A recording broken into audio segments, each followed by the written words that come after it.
So hello friends, hopefully आप सब लोग बहुत ही अच्छे होंगे। एंड मेरा नाम है शिप्रा, मैं आपका हिस्ट्री टीचर हूँ एंड मिर्ची एकेडमी में आप सभी का बहुत बहुत स्वागत है। तो हिस्ट्री क्या है? हिस्ट्री तो पास्ट है ना, और पास्ट का स्टोरी जानना हम सभी के लिए बहुत ज्यादा इंपॉर्टेंट है। अब सवाल आता है कि ऐसा क्यों? बिकॉज ऑफ अगर आप पास्ट को अच्छे से जानोगे तो फ्यूचर में अच्छा कुछ कर पाओगे, है ना। तो पास्ट जानना तो जरूरी है, जितना भी बोरिंग लगे जानना तो आपको पड़ेगा और पढ़ना भी पड़ेगा, है ना। तो आज हम लोग हिस्ट्री का जो आपका सेकंड चैप्टर है वो हम पढ़ने वाले हैं। तो देखते हैं इसका चैप्टर का नेम क्या है। आप सब देख सकते हो, प्रादेशिक शक्ति का उत्थान, ठीक है, रेज ऑफ रीजियोनल पावर, ये आज हम पढ़ने वाले हैं। अब ये चीज पढ़ने से पहले आपको पहले ये जानना पड़ेगा कि ये प्रादेशिक शक्ति या रीजियनल पावर है क्या। वो मैं आपको पहले शॉर्ट में बता देती हूँ। जैसे कि आप सभी को पता है कि आप लोग कौन से देश में रहते हो, कौन से कंट्री में, इंडिया पे रहते हो, है ना। तो इंडिया में सबसे मुख्य, सबसे मेन हेड कौन है जो हमारे देश को चलाता है? राष्ट्रपति है, प्रधानमंत्री है ना। लेकिन वो होने के बाद भी हमारे जो अलग अलग स्टेट्स है, राज्य है, वहां पे भी चीफ मिनिस्टर को रखा जाता है।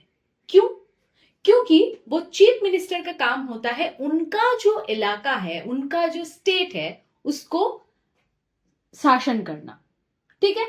जो एडमिनिस्ट्रेटिव जो पावर्स है वो चीफ मिनिस्टर के पास रहता है, जो अपने राज्य को संभालता है।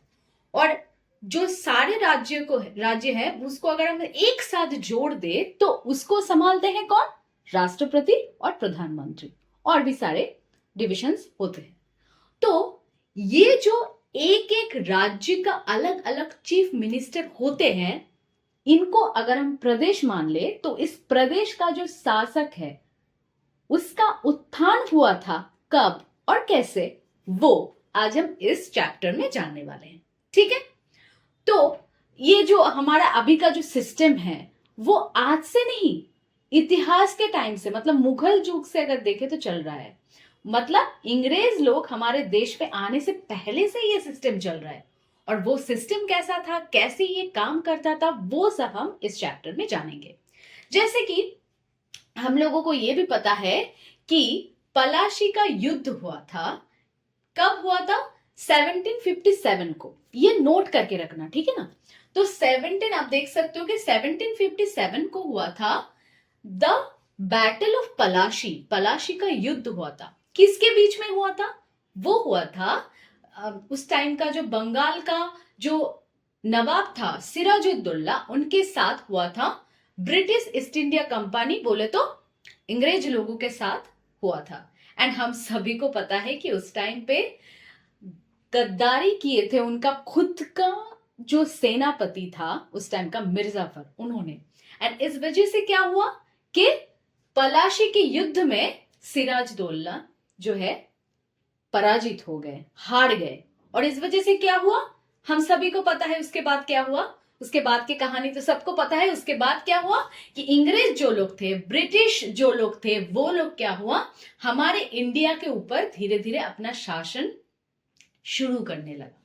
मतलब पहले वो लोग क्यों आए थे हमारे देश में? अगर आपको पता होगा कि वो लोग पहले शासन करेंगे पूरे इंडिया के ऊपर, ये सोच के नहीं आए थे। वो लोग पहले आए थे क्योंकि उनको बिजनेस करना था, उनको ट्रेड करना था। उसके देश, मान लो इंग्लैंड में जो सारे चीजें बन रहा है, उस चीज को सेल करने के लिए, बेचने के लिए, ट्रेड करने के लिए वो लोग इंडिया पे आए थे। पहले तो इसी यही रीजन से आए थे। लेकिन धीरे धीरे जो है हमारे इंडिया में इतने सारे राजा थे उस टाइम पे, मुगल सम्राट थे, राजा थे, नवाब थे, लेकिन फिर भी ये लोग रोक नहीं पाए अंग्रेज को। क्यों? क्योंकि उनके बीच में कुछ अनबन था, उनके बीच में ही कुछ ठीक नहीं था।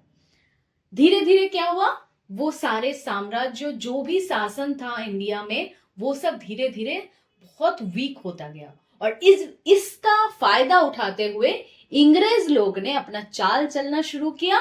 और उसके वजह से आज देखो, हम सभी को पता है कि 200 साल से भी ज्यादा साल हो चुके हैं कि अंग्रेज के हाथों में हमारे इंडिया का पूरा शासन था। एक्चुअली उस टाइम पे मैं बता दूं आपको कि उस टाइम पे जो इंग्लैंड का जो राजा या फिर रानी जो थे उसके हाथ में इंडिया का शासन नहीं था। शुरुआत में जब बिजनेस करने आए थे उस टाइम पे एक कंपनी था जिसके नाम था ब्रिटिश ईस्ट इंडिया कंपनी। ठीक है, वो कंपनी आया था हमारे इंडिया में क्या करने, ट्रेड करने के लिए, बिजनेस करने के लिए। लेकिन उसके बाद वही लोग धीरे धीरे हमारे इंडिया पे अपना जो है साम्राज्य विस्तार करने लगे। लेकिन ये तो इतना आसान नहीं था। क्यों आसान नहीं था? अगर आप सोच के देखोगे, जो लोग ट्रेड करने के लिए आते थे उन लोगों को क्या इंडिया के बारे में सब चीज पता था? सब राज्य के बारे में पता था? नहीं था ना। वो लोग तो बस पहले ट्रेड करने के लिए आए थे। लेकिन धीरे धीरे जो वीक पॉइंट है हम लोगों का, वो लोग वो पकड़ने लगे और वो लोग उस वीक पॉइंट पे बार बार अटैक करने लगे। इस वजह से क्या हुआ, अगर सोचो मैं खुद वीक हूं और कोई, मैं बाहर से स्ट्रांग दिखा रही हूँ खुद को बट मैं अंदर से वीक हूं, और किसी को वो पता है कि वो अंदर से टूट चुकी है, वो वीक है अंदर से, तो वो उसी जगह पे बार बार अटैक करेगा। क्यों? क्योंकि वो चाहता है कि मैं टूट जाऊं। तो यही हुआ उस टाइम पे भी। लेकिन उसका तो बहुत सारे रीजन ऑब्वियस थे। क्योंकि देखो, अगर मान लिया जाए उस टाइम पे जो इंडिया था शासन, उस टाइम में मुगल सम्राट है, बहुत सारे नवाब है, किंग्स है, लेकिन फिर भी वो लोग चाहते तो कितने लोग आए होंगे अंग्रेज का, इंडिया में जितने लोग थे उससे तो कम ही आए थे ना। फिर लेकिन अंग्रेज लोगों ने अपना दिमाग चलाया, अपना पावर दिमाग से निकाला, है ना। ऐसे नहीं कि युद्ध किया, युद्ध उन्होंने किया है वो तो है, जैसे पलासी का युद्ध हुआ है। लेकिन वो लोग अपना दिमाग सबसे ज्यादा चलाया है, वो अपने पूरा जाति के बारे में सोचा। लेकिन हमारे इंडिया में जो राजा थे वो सब सिर्फ अपने प्रॉफिट के बारे में सोचा। यही डिफरेंस था और इसी वजह से इंडिया को 200 साल भुगतना पड़ा। ठीक है, तो हम चले जाते हैं अब 50 साल पीछे। 50 साल पीछे मतलब आज से 50 साल पीछे नहीं, अब हम जाएंगे 50 साल पीछे, मतलब एकदम से जब पलाशी का युद्ध हुआ था, जैसे कि मैंने पहले ही बताया है। कब हुआ था? 1757 को हुआ था। उससे 50 साल अगर हम पीछे चले जाएं तो उस टाइम पे क्या चल रहा था हमारे पूरा देश में, वो जानते हैं। उस टाइम पे अगर हम पीछे जाए 50 साल, उस टाइम पे क्या टाइम हो रहा था? उस टाइम पे चल रहा था 1707। 1707 साल चल रहा था। उस टाइम पे क्या हुआ, जो मुगल सम्राट जो थे, कौन था उस टाइम पे? औरंगजेब। उनका निधन हो गया, उनका डेड हो गया। अब औरंगजेब जो कि एक महान शासक था, एक अच्छे शासक थे, वो जब देहांत हो गया उसके बाद क्या हुआ, धीरे धीरे ये जो मुगल का साम्राज्य जो है वो धीरे धीरे टूटता गया। अब ऐसा क्यों?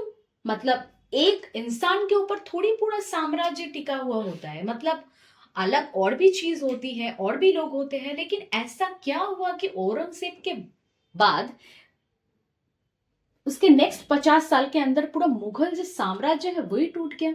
कुछ तो रीजन होगा। वही रीजन हम अभी बताने वाले हैं आपको। जैसे कि मैंने पहले ही बताया कि औरंगजेब का जब डेथ हो गया उसके बाद धीरे धीरे उसके 50 साल के अंदर पूरा मुगल साम्राज्य खत्म हो गया और शासन शुरू हुआ किसका? अंग्रेज लोगों का, ब्रिटिश लोगों का, है ना। तो इसके पीछे रीजन क्या था?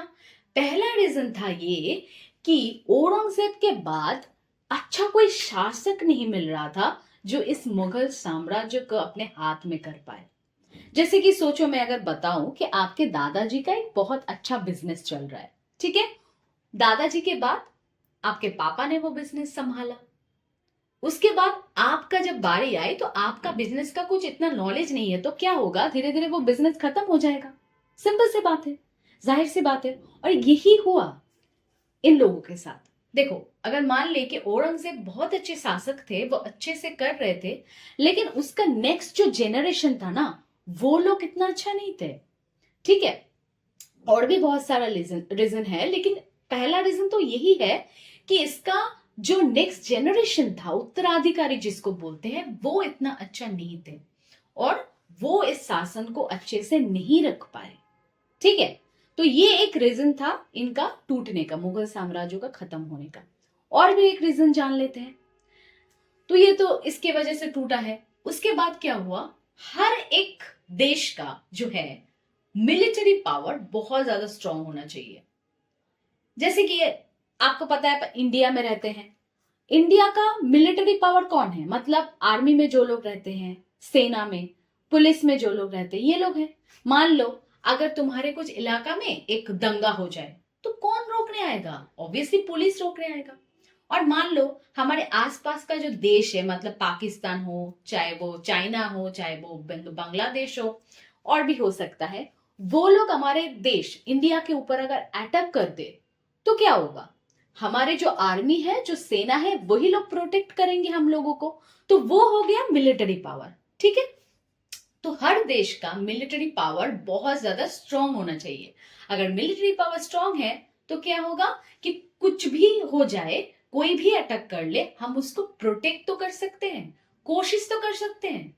लेकिन मुगल साम्राज्य जब चल रहा था, मतलब औरंगजेब के टाइम से ही क्या हुआ, धीरे धीरे ये जो मिलिट्री पावर है मुगल साम्राज्य का, वो क्या हुआ, धीरे धीरे टूटता चला गया, खत्म होता चला गया, बहुत वीक होता चला गया। इसका भी रीजन है, वो भी मैं बताऊंगी आगे।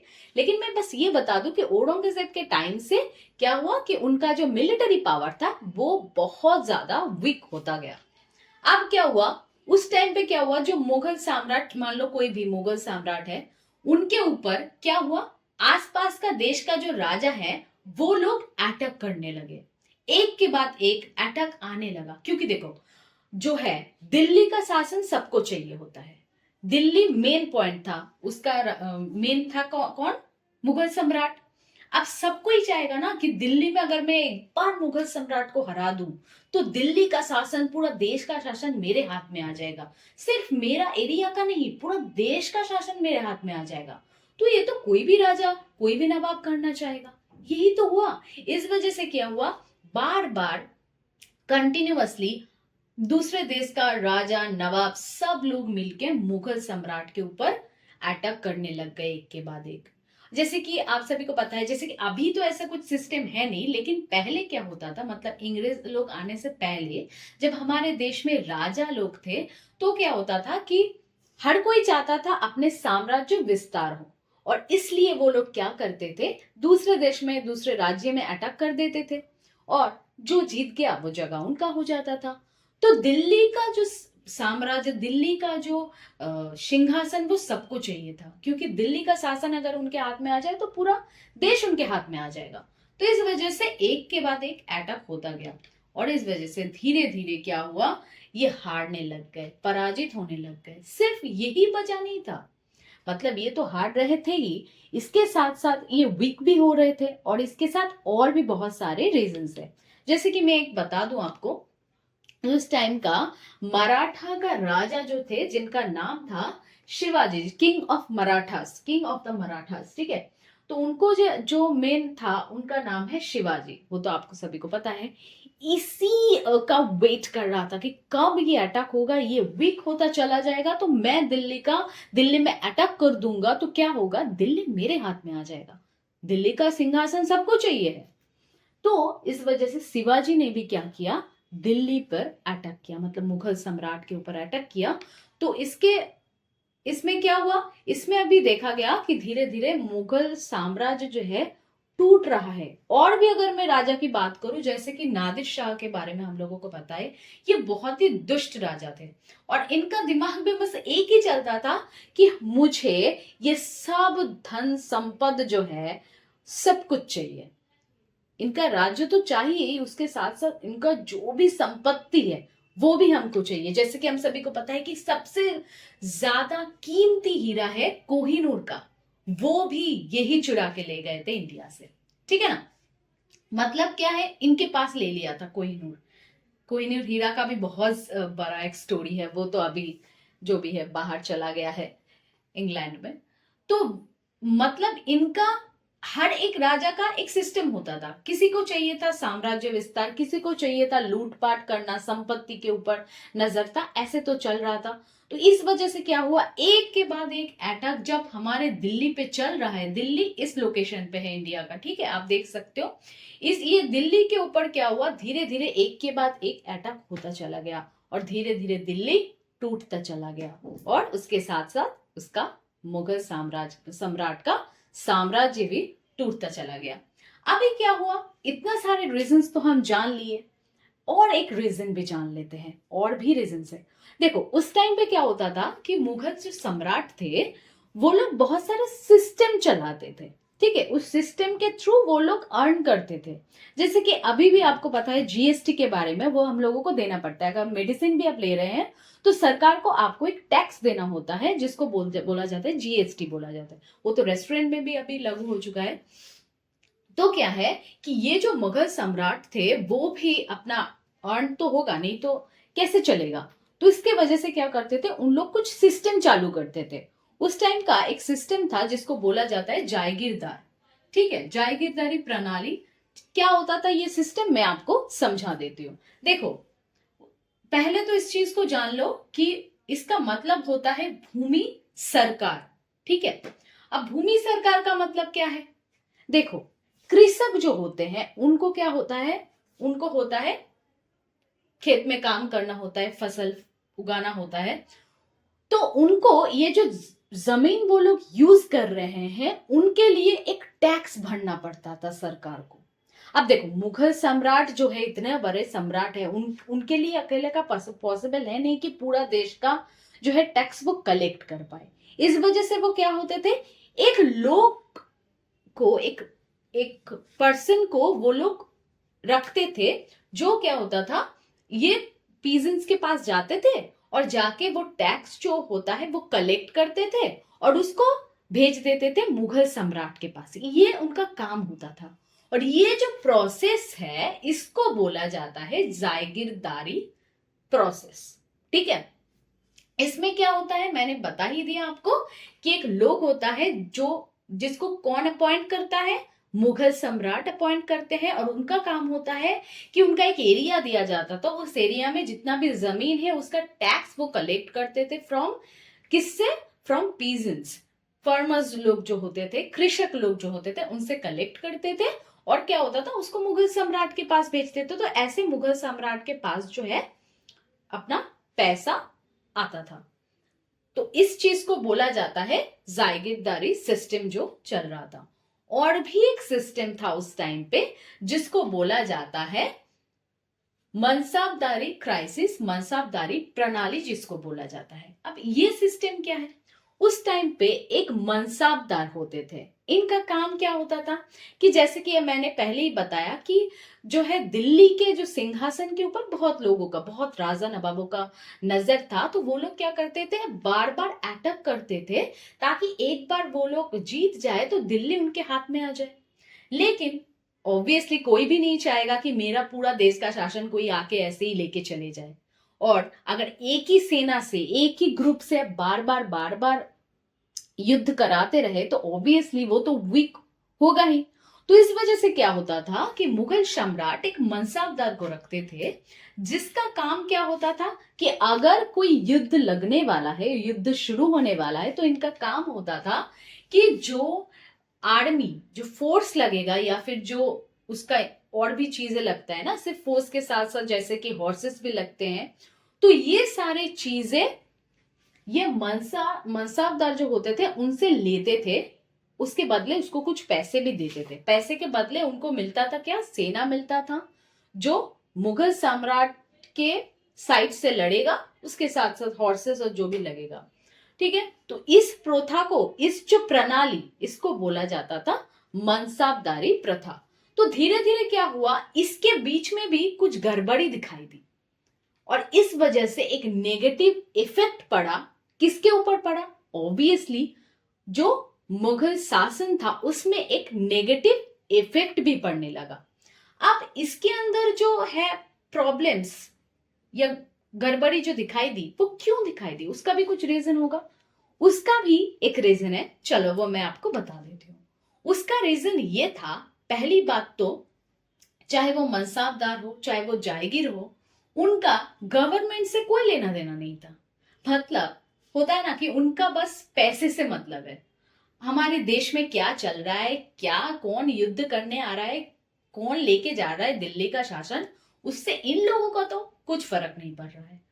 उनका बस अपने खुद का प्रॉफिट और खुद के लॉस से ही मतलब होता है। मतलब उनके दिमाग में हमेशा बस अपने प्रॉफिट के बारे में वो लोग सोचते थे। देश में क्या चल रहा है, भाड़ में जाए देश, उनको फर्क नहीं पड़ता था। मतलब देखो, अगर मैं इस देश में रहती हूँ और देश के बारे में कुछ ना सोचूं, बस अपने प्रॉफिट के बारे में सोचूं, अपने ही लॉस के बारे में सोचूं, खुद के बारे में बस सोचती रहूं, तो देश का कुछ होगा डेवलपमेंट? ऑब्वियसली नहीं होने वाला है। तो ये भी लोग जब सिर्फ अपने बारे में सोचते गए, अपने प्रॉफिट अपने लॉस के बारे में सोचते गए, और उधर से क्या हो रहा है, उधर सारा प्रेशर जो आ रहा है किसके ऊपर आ रहा है, मुगल का सम्राट के ऊपर आ रहा है। तो ये प्रेशर मुगल सम्राट भी हैंडल नहीं कर पा रहे हैं, क्योंकि उनका जो लोग है जिसको उसने अपॉइंट किया है, लाइक मनसबदार को भी उसने अपॉइंट किया है, जागीरदार को भी उन्होंने खुद अपॉइंट किया है, वही लोग गड़बड़ी कर रहे हैं काम में। तो सारा प्रेशर किसके पास जा रहा है, मुगल सम्राट के पास जा रहा है। और धीरे धीरे क्या हो रहा है, इसका जो बुरा इफेक्ट है वो सब पड़ रहा है मुगल साम्राज्य के ऊपर। और इसलिए क्या हो रहा है, बहुत सारे रिवॉल्ट्स हो रहे हैं एंड बहुत सारे जो चीजें चल रहा है वो होता जा रहा है। इस वजह से धीरे धीरे जो है मुगल साम्राज्य वो बहुत ज्यादा वीक होता चला गया एंड 50 साल के अंदर ये तो पूरा खत्म ही हो गया और शुरू हो गया अंग्रेज का शासन।